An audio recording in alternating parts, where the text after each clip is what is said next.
মোড়ল মশাই, বিচার করুন আপনি।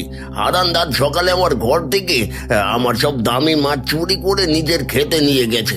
সেখান থেকে ধরার বাহানা করে গ্রামবাসীকে দেখিয়েছে। আপনি বলুন, ওই পচা খেতে চিংড়ির জাক আসবে কোথা থেকে? হ্যাঁ, এ কি অপবাদ দিচ্ছিস গদাই? আমি নিজের ক্ষেতের মাছ ধরেছি। আমি তো অন্যের মাছে কোনোদিন লোভ করিনি, আর চুরি করা তো দূরের কথা।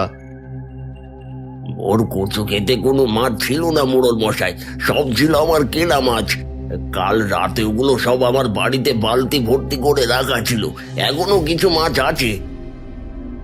যদি তাই হয় গদাই, তবে তোর সেই মাছের বালতিটা এখানে সবার সামনে নিয়ে আয়।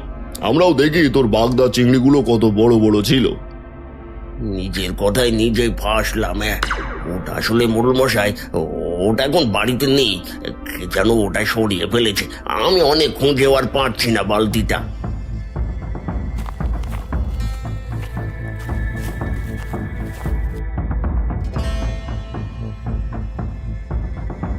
মোড়ল মশাই, আপনি ওদের কোনো কথা বিশ্বাস করবেন না। আমি আর তিন্নি কাল রাতে আমাদের নিজের চোখে সব ঘটনা লুকিয়ে দেখেছি।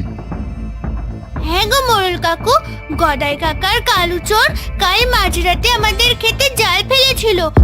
ওরা সব মাছ চুরি করে বালতিতে করে ওদের বাড়িতে নিয়ে গেছে।